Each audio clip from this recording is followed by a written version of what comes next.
about this already several years. Yeah, exactly the same. Good afternoon, everybody. Welcome to our seventh lecture, talking about the general theory about the spectral line formation. And today we're going to use everything that we have learned in the first five lectures, and we're also going to use the little code that we have developed on Tuesday to study some sensitivities that spectral lines exhibit with respect to various physical parameters. I'm actually going to use this class today to try and answer together with all of you some of the questions that we have posed in that Jupyter notebook. So basically, the plan for today is to touch on the diagnostics part of the course, right? After all, the name of the course is Solar Spectral Line Diagnostics, which means we are using observations of the spectra. We are using spectral lines as features in the solar spectra to draw some conclusions about the solar plasma, right?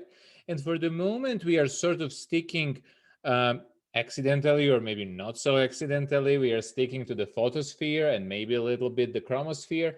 But you will see that we will be able to apply these to corona, to flares, prominences, and so on and so on. Right. And one example that I have already mentioned you in the first class, and this is definitely one of my favorite concepts in astrophysics, is that by looking at the presence or the absence of various spectral lines in the stellar spectra, we can conclude something about the temperature. And I told you this nice little story about Cecilia Payne-Gaposchkin, who actually showed that temperature is the main parameter that determines which spectral lines we will see and which ones we will not see, and not actually the chemical composition. Of course, you can have extreme examples of very, very old stars which don't have a lot of metals, and you won't see a lot of metallic spectral lines. But I mean, let's say for a given composition, it's the temperature that determines which spectral lines you see and which ones you don't see. And of course, we will go much deeper into this when we start talking about specific features. For example, when we talk about prominences, we will spend a lot of time talking about specific mechanism of line formation, what is dominant here, what is dominant there, how to model this, how to model that, what specific spectral lines we want to look at that, which levels are important, and so on and so on. Still today, we are keeping it a little bit general, but we are sort of thinking about what that means, what this means. So what I actually want to start with, I want to start talking about the code that we have developed. And okay, we have taken a look together on Tuesday. I didn't give you much choice in developing it, but of course you're super welcome to change everything that you don't like, and we can update. So what we were doing is we were solving the radiative transfer equation, which is this first equation here, in order to find emergent intensity from a solar atmosphere. And solar atmosphere in this case is a big, thick, horizontally oriented slab, which is inhomogeneous. So temperature is not the same everywhere. Density is not the same everywhere. In general case, velocity is also not the same everywhere. And we are solving this equation in order to find the emergent intensity from that slab. Right. And the only thing that we actually used as an input to our procedure was the variation of the temperature on some sort of predetermined optical depth. And I told you that this optical depth is optical depth in the continuum around 500 nanometers, because it's some sort of convention that we generally use. And also it comes from a semi-empirical model that was developed in the 90s, where people spent a lot of effort and time and computer time also to sort of figure out how these models need to look in order to reproduce properly the shapes of spectral lines. Right. And here I'm actually listing the main assumptions that we had. First assumption was that the source function is roughly proportional to temperature, right? That one followed from assumption of LTE, and the fact that in LTE, which is local thermodynamic equilibrium, our ratio of emissivity and opacity, which actually is the source function, behaves as the Planck function. Then the second assumption was a little bit less realistic. We assume that our wavelength-dependent optical depth, where by wavelengths, I mean the wavelengths that we want to consider finally in the emergent spectrum, we assume that this wave-independent optical depth is basically just this original optical depth, tau, scaled by some number, right?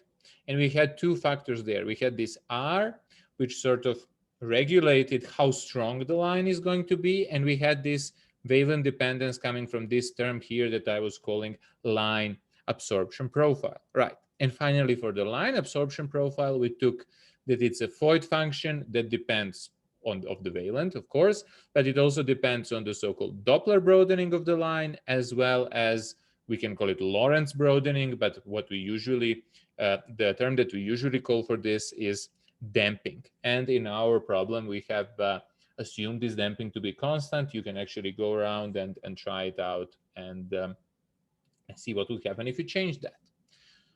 So of course, you can actually, everything that I will show to you here today, you can reproduce it using the code on Tuesday. It should be very easy. I'm actually, after this class, I'm also gonna just commit the changes that I made in order to be able to calculate examples that I'm showing you today. So you can play with that. Of course, another aspect, complementary aspect to all this, which is necessary, but is sort of tangential importance, meaning that it's we need to do that, but it's not connected to like spectral lines necessary, is the numerical solution of the differential equation that we have there, right? And we used something, some assumption that was very, very simple. We said, if we are focused on a specific point here, okay, and if we want to find this intensity I, okay, what we can do is we can solve the radiative transfer equation along this slab here, this slab which is a little bit redder than its surroundings, right? Assuming that the source function there is constant. If we assume that source function there in that little slab, I somehow moved something that I didn't want to move, okay, is constant, the solution of the radiative transfer equation looks like this. Intensity in the point I, I'm here omitting wavelength dependence on purpose because I'm doing everything wavelength by wavelength. So very often this wavelength dependence is going to be implicit. So this intensity in the point I is equal to intensity in the previous point. And next week, when we start talking about the scattering and non-LTE, we will call this previous point upwind point. Times appropriate attenuation factor, where attenuation factor is basically this delta tau, which is the thickness of this slab here, plus the source function, which we are assuming to be constant in this little chunk here, so not everywhere in the atmosphere, times 1 minus e to the minus delta tau. And we talked about this in detail when I showed you this equation for the first time, which I believe was previous Tuesday. And we said that, okay, yeah, larger is this delta tau, more important is source function, less important is incident intensity, and so on and so on. But one point that you should see here is that this is some sort of recursion, which means if I know I plus 1 and the source function and delta, I can calculate I can calculate I minus 1, I minus 2, and I can make it that way going layer by layer to the top of the atmosphere. What you can think about is what would be more numerically precise way to do that. Of course, as for most other things, this Bible book has answers to that, and they cover in detail various numerical schemes used for that. I think in the first collage course that I taught in 2019, which now feels like 1919, we actually coded one of these solutions in class, and so on and so on. And you can also look up some of my other codes that I have on GitHub, and there are some more sophisticated solution there. They're not very sophisticated, right? Okay. So our plan for today is to connect a little bit these assumptions that I talked about here on the previous class with actual physics. There are some parameters here that we took for granted, so we want to see where they come from. And then we want to look a little bit more, I don't know how to say this differently, but we want to look a little bit more into the line formation process. Like, how does intensity change? What does it depend on? Which layers are important for the outcoming intensity? Which ones are not? why some lines look like that, why other lines look like this, and so on and so on. And we can actually learn a lot by using this code that we worked with on Tuesday. Okay, very good. So first, let's start with the source function. Okay, this is something that you will see written very, very often. And this, I'm going to remind you that this relationship here follows from the Kirchhoff's law. Okay, so Kirchhoff maybe didn't talk about the source function as a quantity per se. I don't know if he did. I know that Schwarzschild did for sure. But what Kirchhoff definitely did is that he said, okay, if I have a absolute black body, that absolute black body has to have opacity and emissivity, which were such that the ratio of emissivity to opacity is this function here. He did not know of this function. He had to wait for Planck, Einstein, Bose, and other people to actually derive this function here using quantum mechanics or quantum statistics. But he knew that it has to look like something.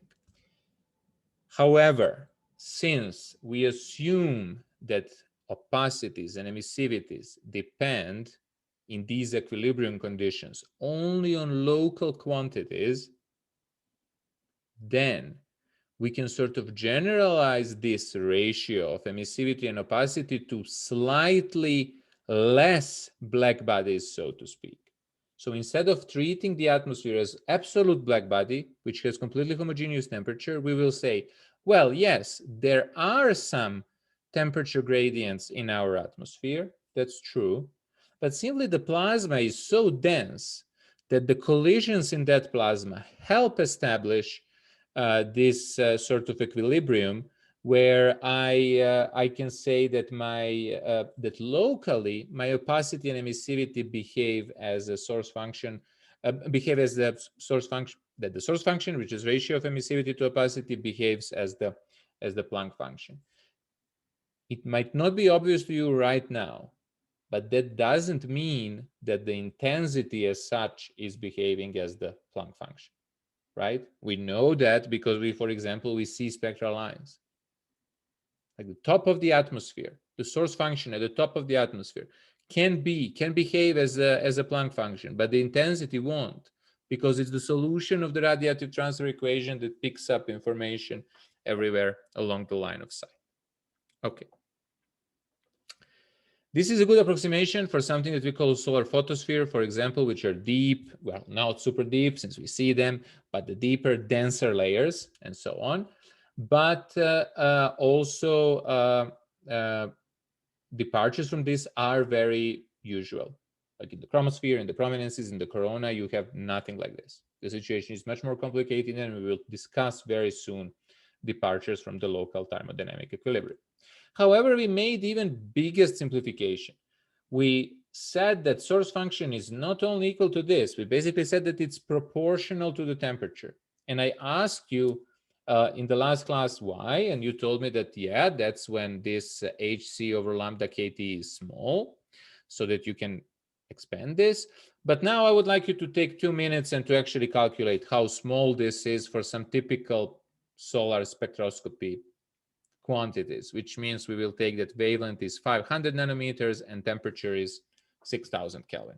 So I'm going to give you 2 minutes now. And since I didn't calculate it before, I'm also going to take these 2 minutes to calculate. So take 2 minutes and estimate this hc over lambda kt for these values of the parameters here.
Okay, interesting.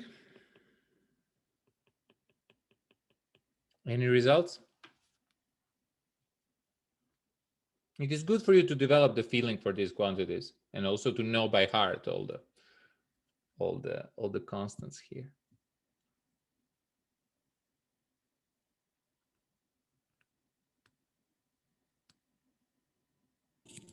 I just did order of magnitude and I got 10 to the first power. 10 to the first power. I got the same actually. Yeah. I actually got the same. Got the factor of few. Anybody else got something significantly different?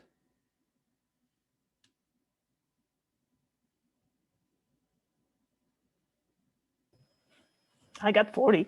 I don't know. You got 40. Okay, so you got maybe an order of magnitude more than us, but actually maybe that's correct. I actually got 4, I think.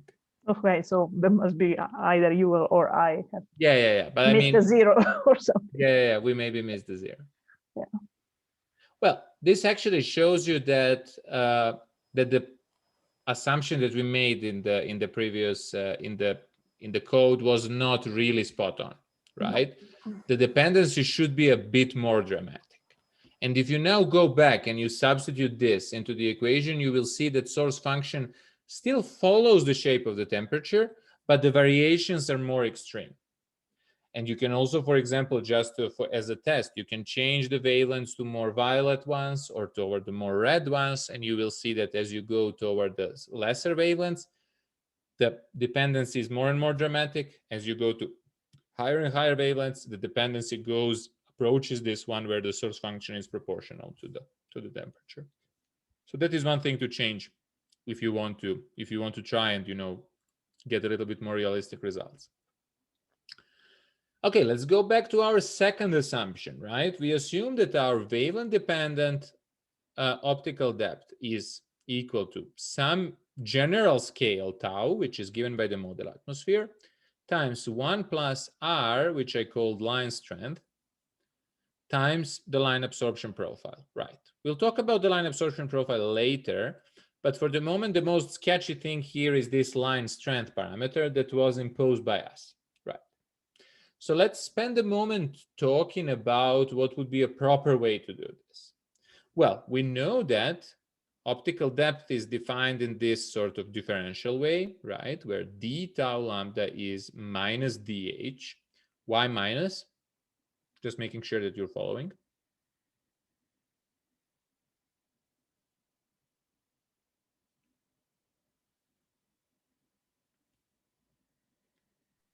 Why is optical depth minus dh, where h is height, times the opacity? It's because we start at the outer part of the atmosphere and work our way in. Exactly. So with height, we usually talk about some relevant, 0 and going up. With the optical depth, we are going down. And actually, you will see if you get to work with these, to get to work with the models of the solar atmosphere, you will see that they are even oriented like that they usually start from the top. Anyway, and then we can say, this is something that I didn't show you before, but I think that this will not surprise you a lot. We can say that total opacity at some wavelength is the sum of the something that I'm calling continuum opacity, which is basically opacity or absorption of the medium due to all other sources except the spectral lines. Can you list some of these possible sources? We've mentioned some of them casually. Maybe you heard some of them elsewhere. Just write or speak up about the examples that cross your mind. What would be a continuum opacity source? Which means some Thomson sort of scattering. opacity. Come again? Thomson scattering. Thomson scattering, very good example. Let's continue.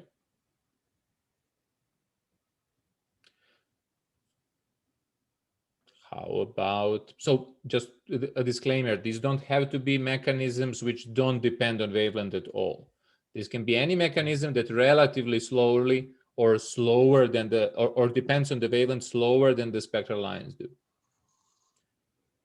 How about Rayleigh scattering?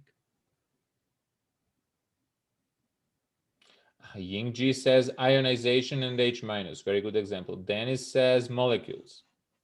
Dennis, did you mean Rayleigh scattering on molecules by molecules?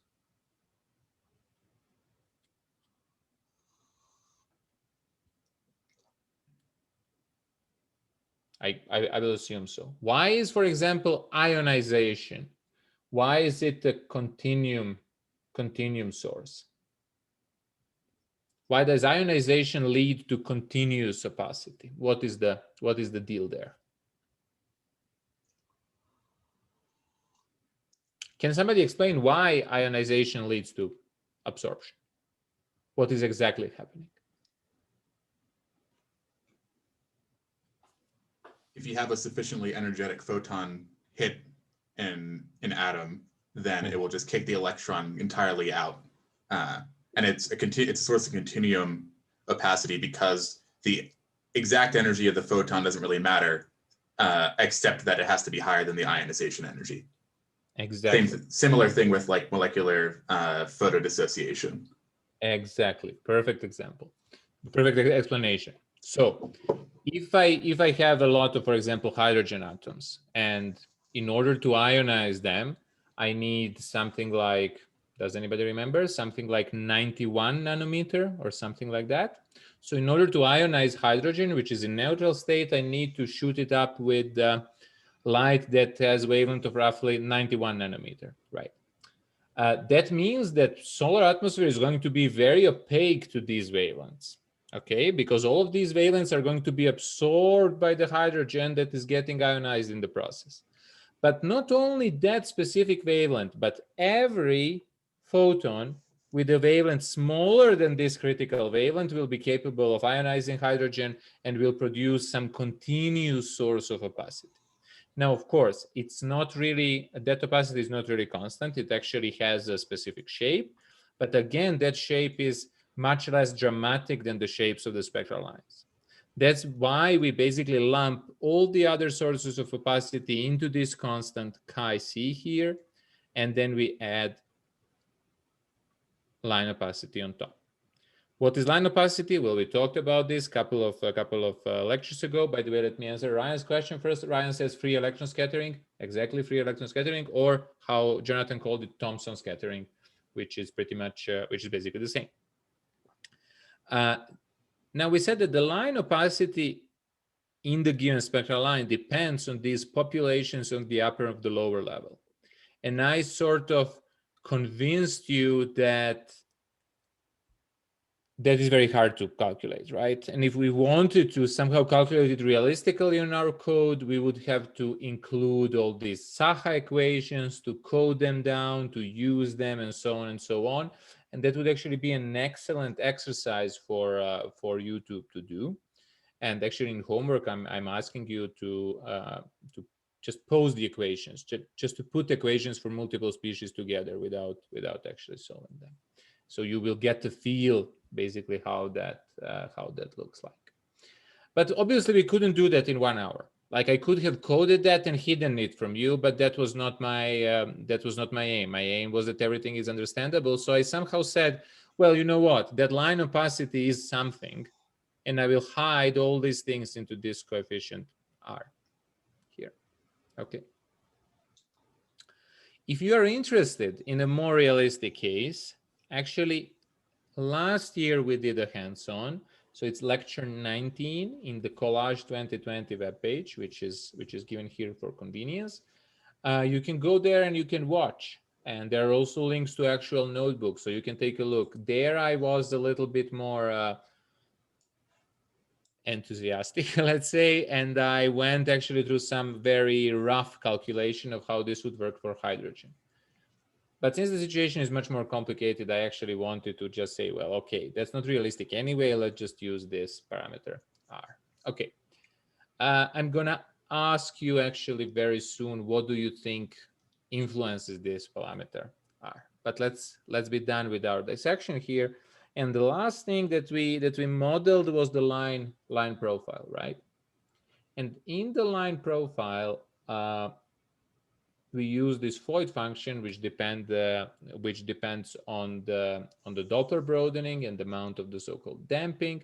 For the Doppler broadening, we use this formula, which includes both thermal motions of the atoms as well as the turbulent motions of the atoms. And for the damping, we basically just defined this coefficient A as damping in units of Doppler width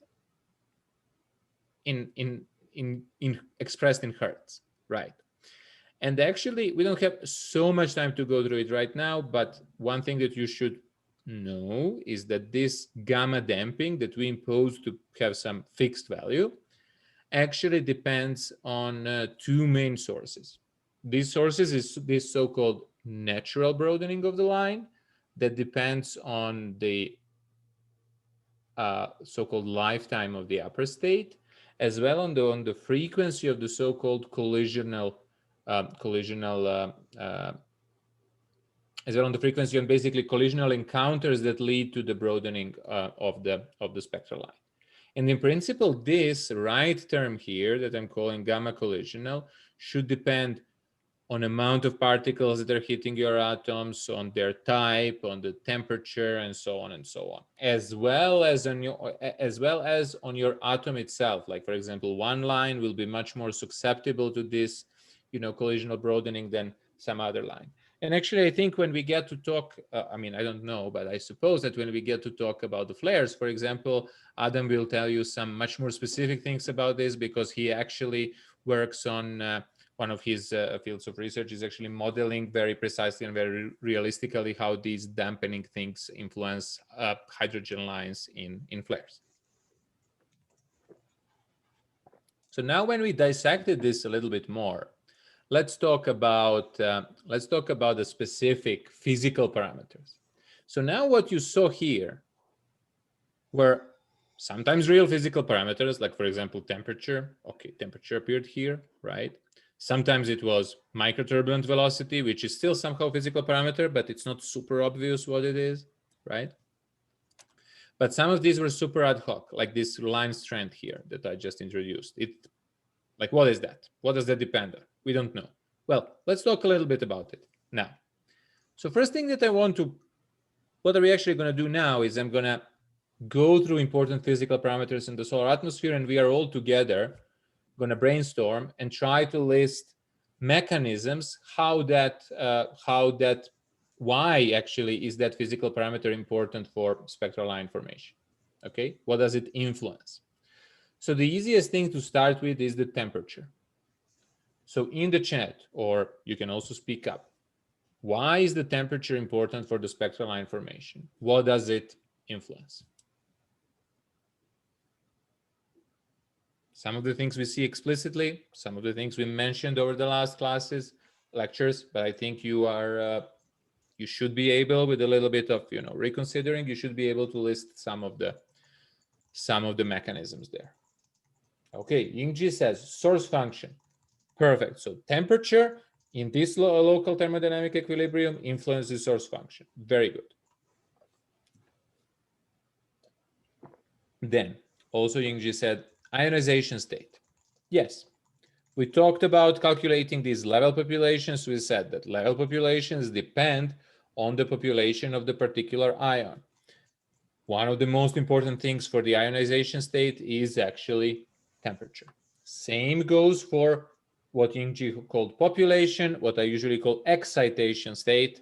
So higher the temperature, more excited lines are, and more excited the atoms are, and different are your opacity and emissivity.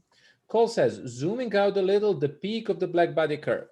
That is true, but what we're talking about right now is we're focusing on the spectral lines itself.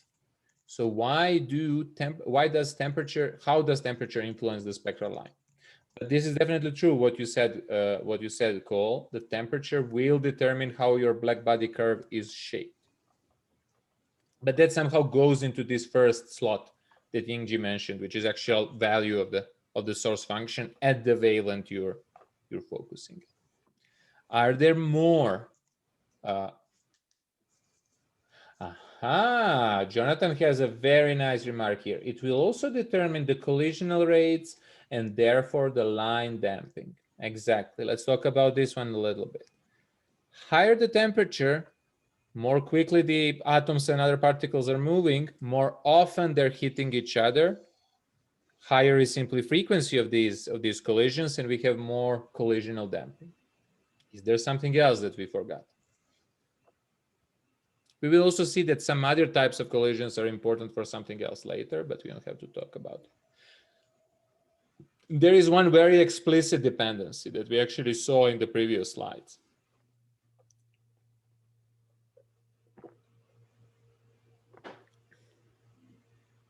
Remember, we're talking about spectral lines. Temperature influences.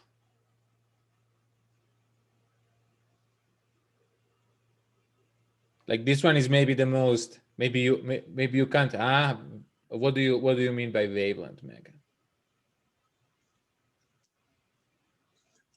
I mean, temperature influences wavelength where we have the most emission. But when we are talking now about the atoms that are emitting these bound states. Yes, Yingji, it is thermal broadening. So something that we always think about when we think about spectral lines, or at least me, is, oh wow, the spectral line is broader. It means the temperature is higher, because higher temperature leads to bigger, velocity spread of the atoms, which results in the bigger wavelength spread of the spectral line. We are already guessing now that there are much more mechanisms that influence the width of the spectral line, not only the thermal broadening, but thermal broadening is definitely important. And here is the list of these things that we talked about now. And the temperature is probably the most important parameter for the line formation, which means when we look at, for example, two different pixels in the sun, we are actually going to do that at the end of the class. When we look at two different pixels in a solar image, we take their spectra, we look at the differences between that spectra, and they look completely different. The first reason for that is that the temperature structure in the atmosphere is different. You change the temperature structure of your atmosphere a little bit, the shapes of your spectral lines can change significantly. It can really, really, really be important because it influences just so much parameters there. And you can also imagine it. You can always pull this, analogy between the stars and the sun. Sun is very special because sun we see in great detail. We can take a look at this small pixel and take its spectrum and look at it, and then go to the next pixel and take a spectrum and look at it, and it's completely different. Why? Because the atmospheres in these two pixels are different, or the solar atmosphere changes with X and Y. It's that looking at this sun with so many examples of different spectra is like looking at many different stars. Not literally, but almost. Okay, let's talk about some other physical parameter. Let's talk about the gas pressure. What does gas pressure influence? Why is that important for the spectral line formation? Try to think about what we talked about in the last couple of lectures.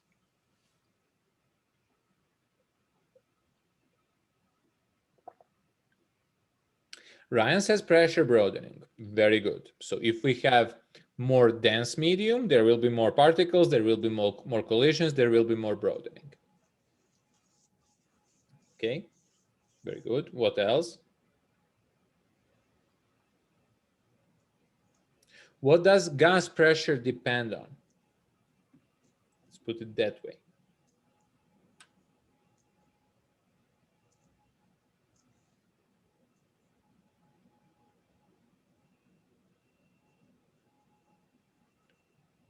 Would you agree that gas pressure, in a way, tells me something about the number density of my particles? Would you then agree? Yeah, exactly, Andre. There's the temperature. Would you then agree that if I have higher pressures, I have, for example, I have more particles. In general, I expect higher opacity and emissivity in my spectral lines, and in generally also at other wavelengths. It's not super obvious what I mean by that, but what I mean by that is that the gas pressure is basically a physical parameter that gives me constraint how much of particles I actually have. This is something that will be much more clear after you have done your homework, which is coming tonight. Yeah, so you will see that gas pressure basically gives you some constraint that you need in order to calculate number of your particles that you're interested in, whether these are hydrogen atoms to calculate shape of hydrogen lines, iron atoms to calculate the shape of iron lines, and so on and so on. Yeah. Okay, let's talk about something that maybe comes more naturally to you. How about velocities? And I mean both systematic or large scale as well as some small scale turbulent velocities. How do these influence the line shape?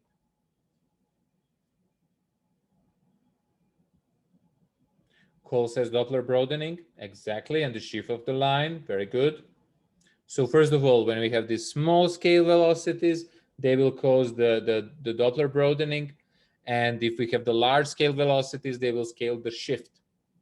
And Andre then said, yeah, broadening and the shift. How about velocity gradients? What will velocity gradients cause? Do you maybe remember we actually showed it in the last class? Last lecture. I don't know if class is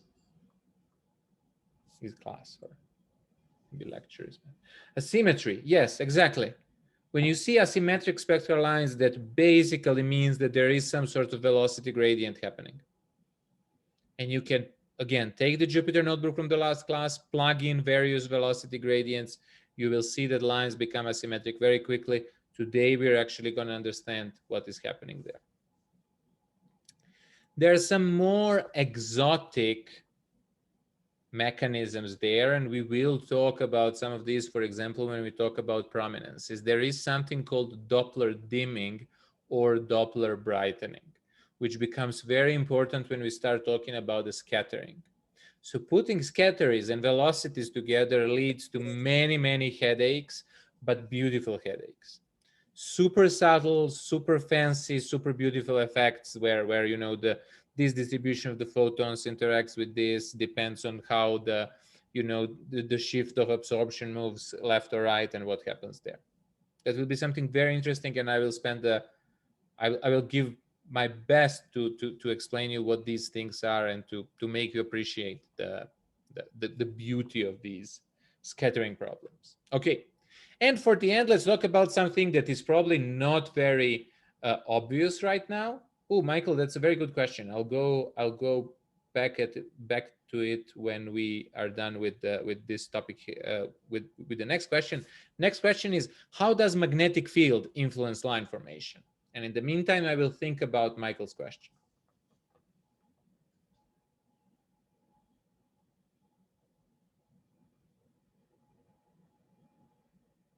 Cole says Zeeman. Andre says Zeeman. Okay, what does Zeeman effect do?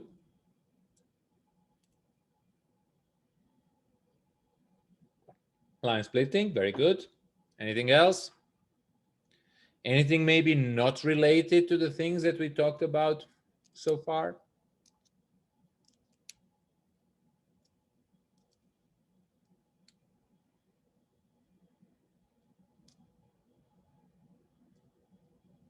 Andre says polarization. Very good. Polarization. Polarization is something that we didn't talk about much. I will give you, when we get to talk about the photosphere and chromosphere, I will have to mention polarization. We will have a look at how the polarization in the spectral lines look like. And actually, that polarization is also a consequence of Zeeman effect. The reason why we have to touch upon that is that simply today, studying the spectral lines in photosphere almost always includes some sort of polarimetry and looking how the light is polarized and extracting information on the magnetic field from that polarization. either using very sophisticated methods or using very, very simple methods that are, for example, used in the satellites such as SDO and so on. There is another very nice, very, again, exotic and beautiful effect called Hallner effect that only exists, again, in the scattering problems. We still don't know actually what scattering problems are, and I'm talking about them all the time, but you will find out very, very soon. And that effect is called Hallner effect, and we'll talk about it as well. But even if we are not talking about polarization, strong magnetic field splits the spectral lines. And we get to talk about the photosphere. We will talk about it more. Okay, so let's address Michael's question. Michael asked, could velocity gradient increase stimulated emission rates? My answer would be yes, it could. We will understand that in more detail when we actually talk about this Doppler dimming and Doppler broadening. But I will just give you a very rough idea of what I mean by that. Let's say that your atoms are illuminated by non-constant intensity in wavelength. So for example, they're illuminated by a absorption spectral line. Since there is this absorption there, they are basically seeing less of the intensity. They're seeing less of the radiation field, and there is less absorption and less stimulated emission.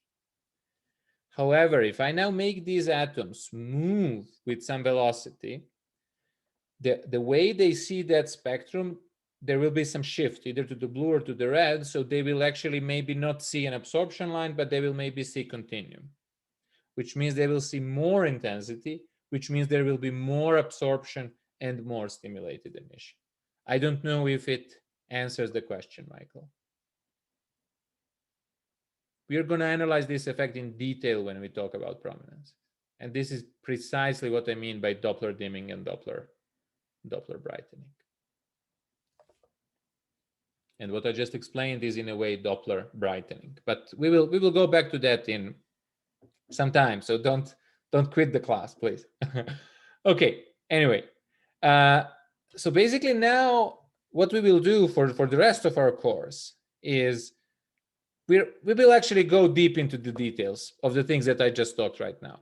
We will see where does the physics come from? Why does this temperature do this to this spectral line? Why does the pressure do this to this other spectral line? Why does magnetic field create such and such patterns for this spectral line and splits this line but doesn't split that line? And so on and so on. And we will put that in the context of the various solar phenomena. So for example, flares are very dynamic, very hot, very dense, I don't know, have velocity gradients and whatnot. What does that mean? They maybe have some weird velocity distributions. How do we see that? Prominences are very tenuous. They are permeated by specific magnetic field. They scatter a lot of light. What does that mean? How do we see that? How do we understand the spectral lines? And so on and so on. And I mean, who knows? Maybe we will have some interesting questions and we will tackle some things along the way. Anyway, to go forward, what I want to do now in the following half an hour, which I think it should be just perfect, I want to answer some of the questions that I asked you during the workshop, during the hands-on on Tuesday. So let's start step by step. The first plot, which is also one of my favorite ones, is this one.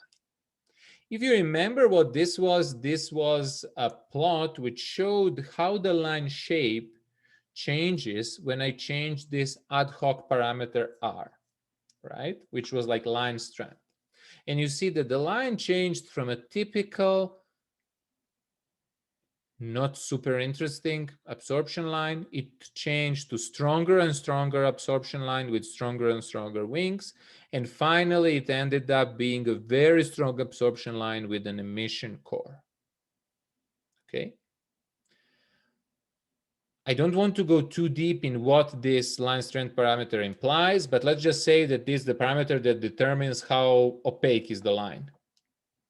So stronger R, more opaque is the line. Of course, it's always more opaque in the center than in the wings, but let's say it's some general scaling of the line opacity. Can anybody explain me what is happening here? Namely, why do we see this conspicuous emission in the line core? people who attended the class last year, keep the answers to yourselves.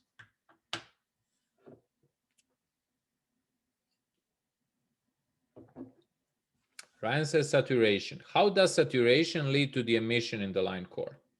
And you also attended both previous year and the year before that. But you can give hints in the chat.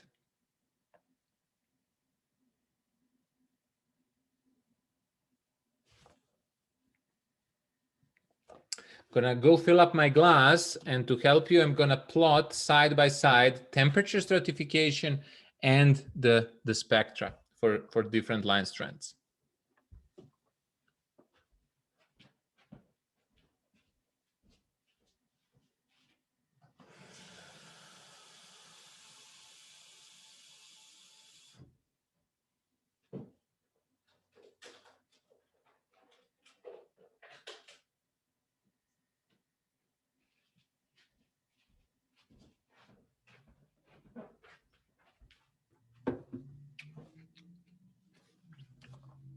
Any guesses?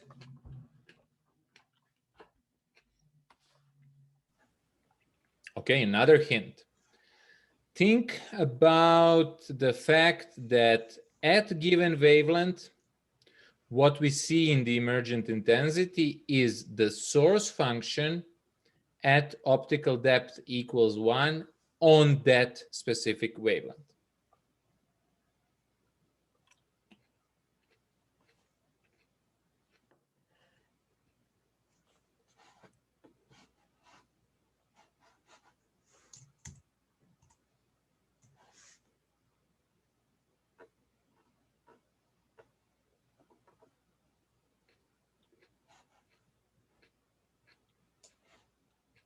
Does anybody want to guess?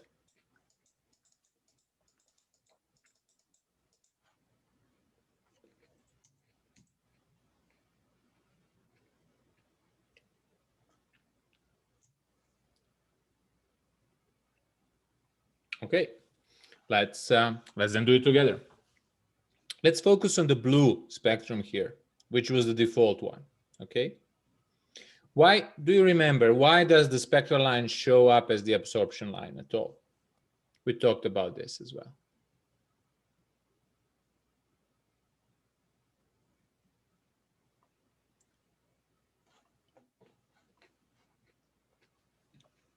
Or let's put it this way then, just to make sure that you're all awake.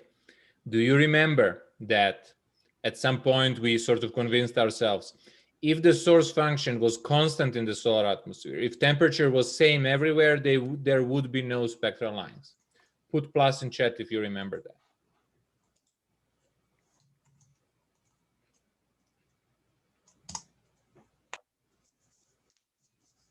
Okay, so good chunk of people remembers that. Okay, so do you now maybe remember why do spectral lines show up as absorption lines?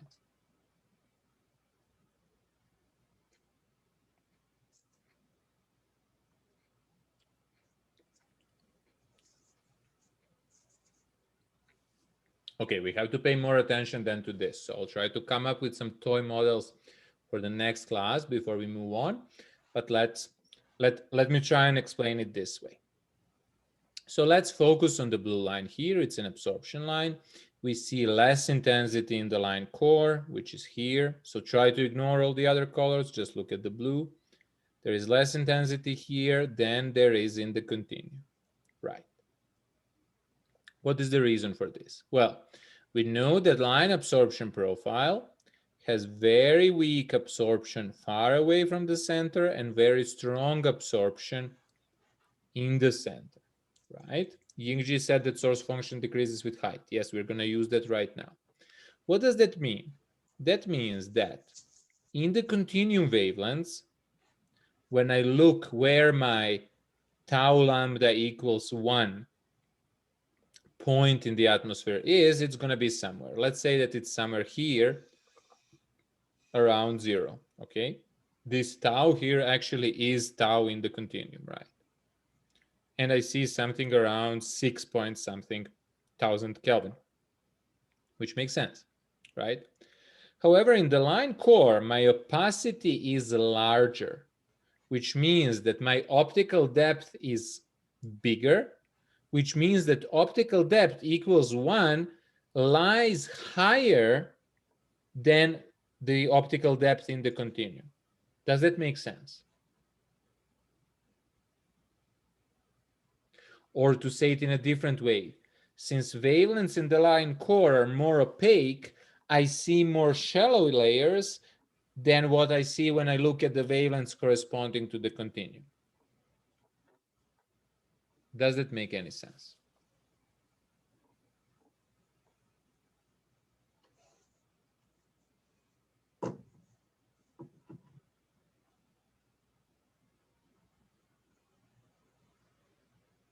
Okay, this doesn't seem to be making a lot of sense. We have to be honest. No, yeah, I definitely want you to be honest.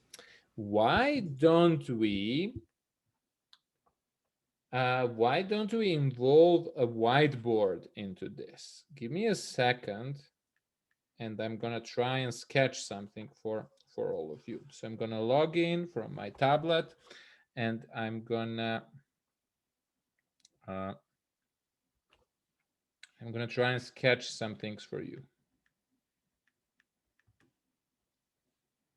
Okay, I'm gonna stop sharing here, and I'm gonna start sharing here. Yeah, I don't want any sound. I actually just want to share my screen.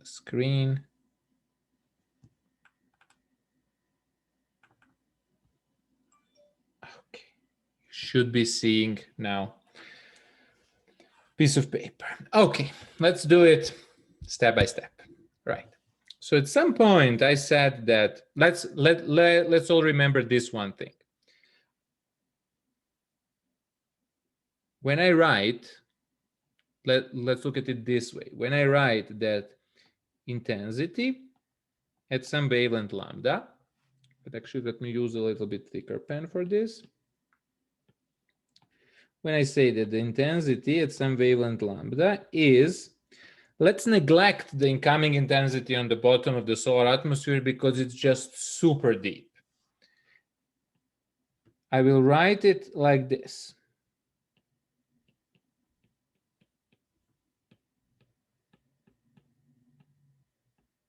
And I will stress that this quantity here does depend on the wavelength.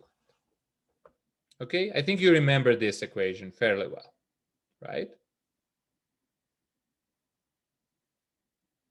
Then we made a big simplification here and we said, well, you know, what if this here, this source function is linear, right? And we came to some and we wrote it as a plus b tau lambda, right? And I sort of told you, I didn't really prove it to you, but you can try it on your own, that the solution of this is very simple, that the solution of this is I lambda plus is equal to a plus b. I think you might remember this very vaguely. But then I said, the trick here is that this is actually source function at tau lambda equals 1. Does this make sense so far? Involves a leap of trust that really this you know, assumption of linear source function leads to this down there, but we can check it out if you don't trust me. Does this make sense so far? And you have probably heard this fact that we see that when we look at the intensity, we see source function at tau equals 1. You probably also heard it in some other astrophysical courses. It's okay with that assumption, says Cole. Okay, I can provide a proof for that assumption separately and put it online for you. But what do the others say?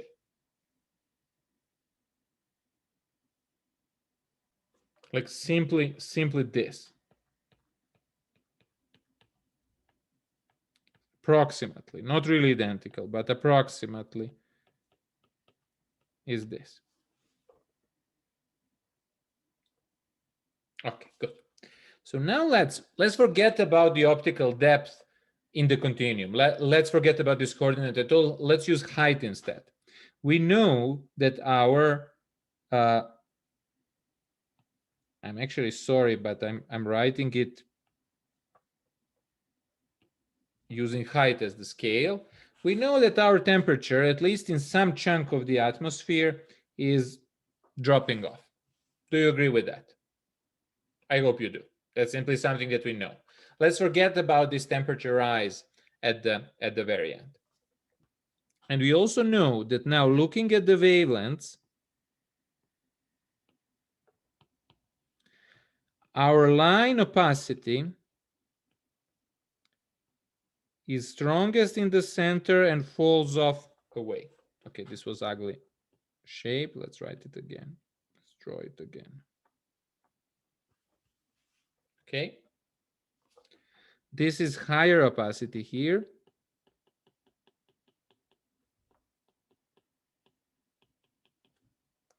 This is lower opacity.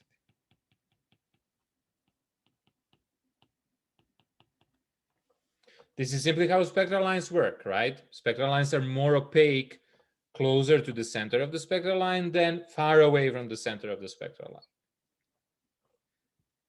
But do you now agree that if I, for example, look at this wavelength here, and I say that this here,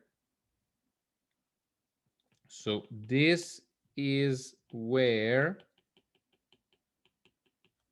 tau lambda equals 1 for this lambda, do you then agree that if now I denote the center of my spectral line with red, do you all agree that tau lambda equals 1 for the line core has to be somewhere higher in the atmosphere, simply because it's more opaque, so I need less physical path to get the same optical depth? You can think about it in the following way. You can always say that tau lambda is approximately, let's call it delta H times chi lambda. This is always 1, right?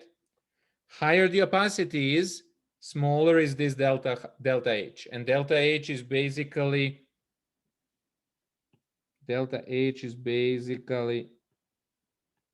this thing here, right?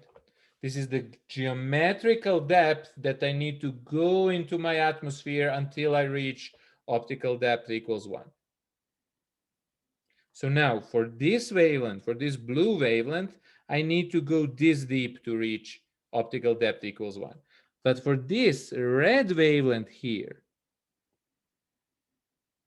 I need to go less deep to reach optical depth equals 1 because my opacity is higher, which in a way means, which is in a way equivalent to saying this at this wavelength medium is more opaque, so I see less far. It's like when the fog is much more opaque, we only see a few meters in front of us. But when it's much more, diluted, then we see a few tens of meters away. So this is in a way similar, but it's one and the same fog, except it behaves differently at different wavelengths. And this is where tau lambda equals 1 for another lambda.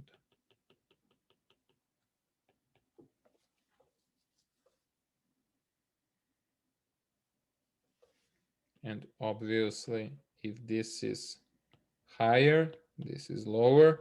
And if this is higher, this is lower.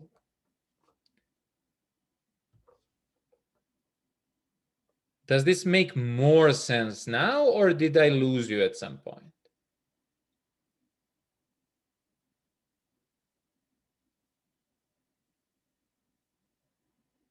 Okay, Cole says it works a bit. Jonathan says more sense. Cole says it makes more sense. Yeah, I could say it's called that the answer is positive from the exclamation mark. So I was already happy to see that. Yeah. It will take some time to get used to these things, and we're going to spend we're going to mention this periodically. We're going to use different examples to talk about this, but try to figure out this thing. The more opaque we are at some wavelength, the higher layers we probe. That is simply the way how it works, and we will try to find new ways to convince ourselves of that. But for the moment, simply take it as a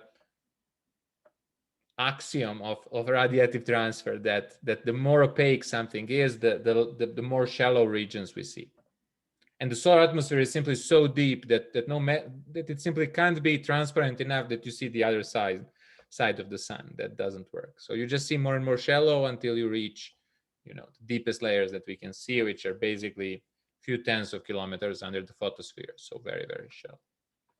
Okay, good. Let me stop my sharing here. I will upload this to the web page. Let me share this again and show you this plot again. And can you now maybe use what we just learned to explain this emission in the line core?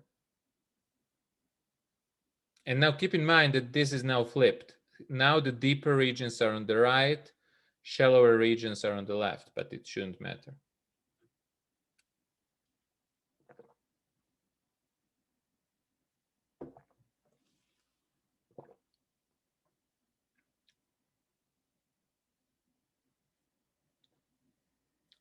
So what I'm doing now is I'm in this example on the right, I'm artificially making my line more and more opaque. So what does that do? Making my line more and more opaque makes me see shallower and shallower regions. How does this temperature change with depth? It doesn't decrease, it doesn't decrease or increase depending which way you want to look at it. It doesn't decrease all the time. It starts high in the photosphere, it drops down, but then it starts increasing again. And the reason why you see this emission here is not some exotic splitting, is not some saturation, is not anything like that. It's simply the fact that the line is so opaque that it suddenly starts picking up the source function that is now increasing with height at some point. So we see more and more emissivity as we go toward more and more opaque regimes. And some of you must be thinking, oh no, this what this dude is telling us, it has no sense. This is impossible. How can this be? This is not how the spectral lines work. But remember what I said at the beginning. There are no absorption and emission spectra. There are no things like that. There are only spectral lines formed in these or some other conditions which lead to these spectral lines showing up as an absorption or as an emission lines. We will use many examples and we will study many even simpler toy models if it's needed in order to understand that. One and the same spectral line can show up as an emission line if the object where it's formed has specific temperature variations. It can show as an absorption line if the object has different variations. It's really one very, very important thing to figure out. And it's not obvious at all, but it is one of the most important things related to the spectral lines, the fact that you make use of their dramatically changing opacity with the wavelength. So very far from the line core, we have small opacity. Going to the line core, we have higher opacity. We make use of that to probe different depths. That's something that I will repeat over and over and over again. It's very, very, very important to understand that. The different wavelengths that we see in the spectra probe different wavelengths and probe different depths, and spectral lines are great for that because in the spectral lines, optical depths vary. Opacity varies dramatically with wavelength, which means that optical depth varies dramatically with wavelength, which means that I have access to various layers of the solar atmosphere.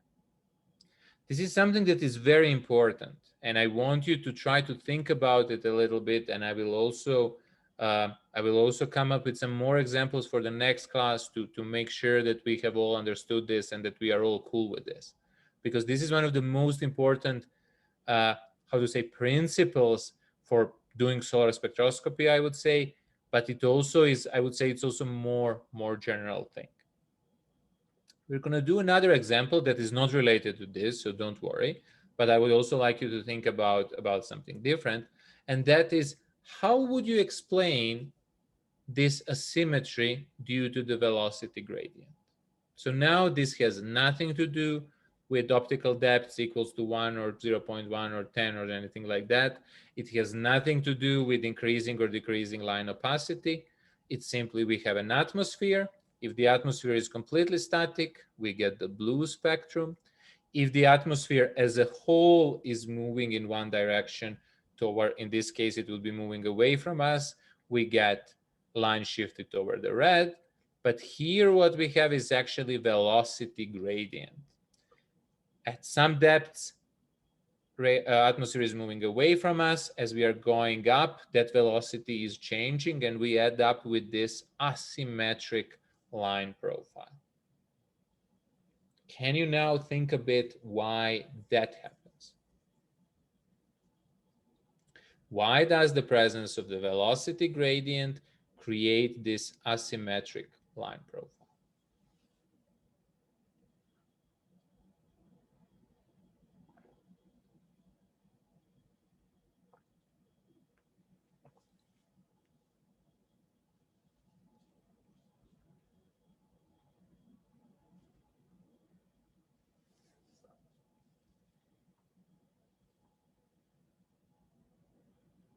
Ryan says wings shift one way, core shifts the other way. That's I agree that that's one way to describe it. Very good, Ryan. Does anybody have a different sort of way to approach the problem? I mean, you could also say, Ryan, wings shift by some amount, core shifts by another amount, right?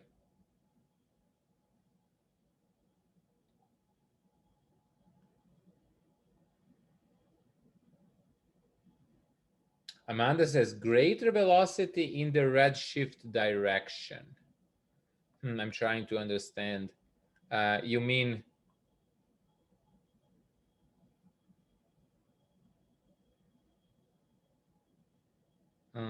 okay, can you elaborate a little bit? Greater velocity in one direction than the other. Well, the velocity changes through the atmosphere, and the bottom, it's one velocity, let's say minus 10 kilometers. I climb a little bit up, it's minus 5 kilometers. I climb a little bit higher, it's 0, then it's 5, then it's 10, for example. Actually, these are precise the quantities that I used there. Keep in mind that line formation is like a differential thing. I have some intensity leaving from the bottom, then there is some absorption emission in the next layer, then some absorption emission in the next, some absorption emission in the next, some absorption emission in the next, and so on. But you can even describe this only taking into account absorption. You don't have to think about emission at all. How about something like this?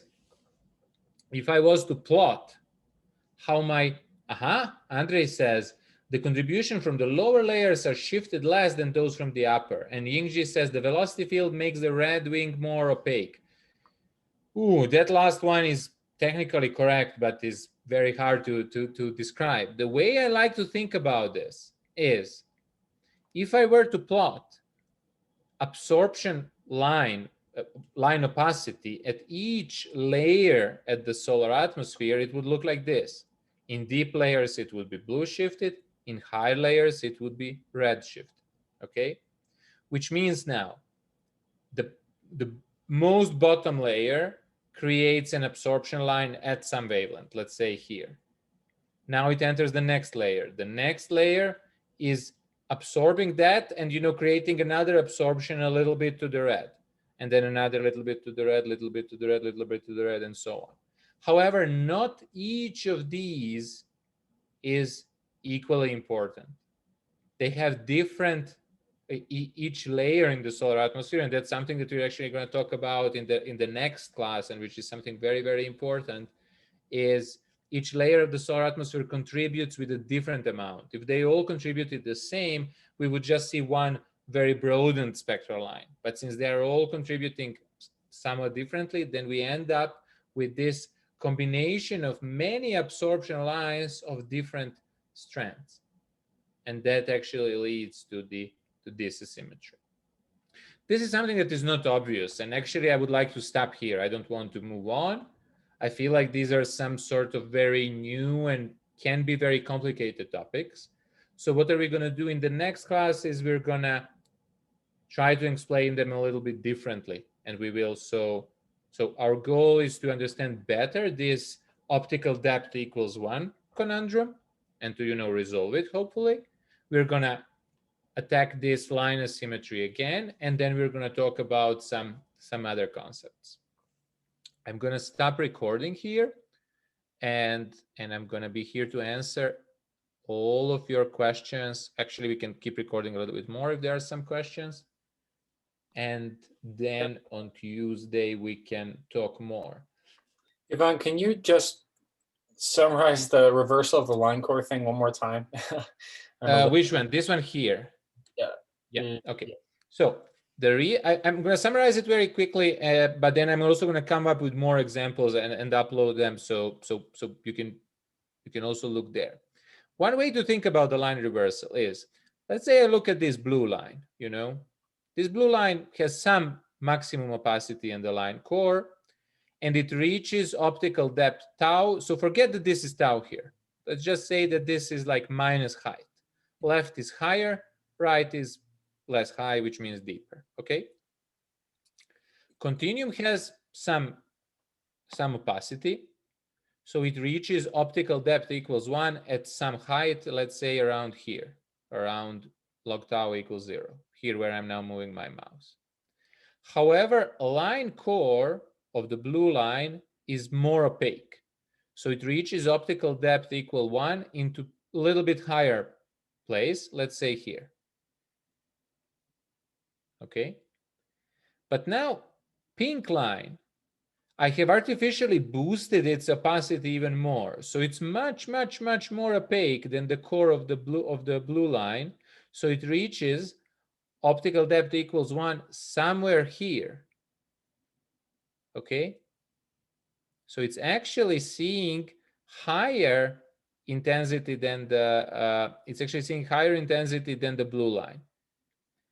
So now, of course, the question is, why is it dropping down and then going up and then, dropping down again and then going up? Why it has this shape? Well, one way to think about this is simply to say, when I focus on the pink line here, each point on the pink line corresponds to some depth in the atmosphere. Further away from the core I am, deeper I see. So these further away points see something. Then I move a little back, I see something lower. Then I move a little bit more to the core, I see even lower temperatures. More to the core, lower temperatures. More to the core, lower temperatures. And then I'm at this switch where my temperature now starts rising. So I'm going more to the core, but now I see higher temperatures, so my intensity rises.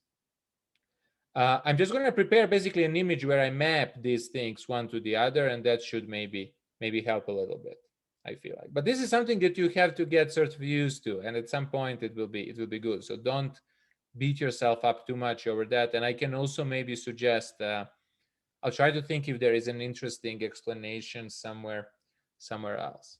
But this is one of the, I would say, most important things that we understand it in this course. So I will definitely go back to this very soon. And I understand your frustration, and I share the frustration that this is something that is probably new, but don't worry. I'm with you on I'm with you all on this, and I will not give up until we understand what is going on. Are there more questions or maybe alternative explanations what is happening here and so on? I have more of an extraneous question. So I don't know if we want to wait till after the recording or not. Yeah, go ahead. Go ahead. I mean, we can also stop recording now and just chit chat. Give me a second. Yeah, something like this.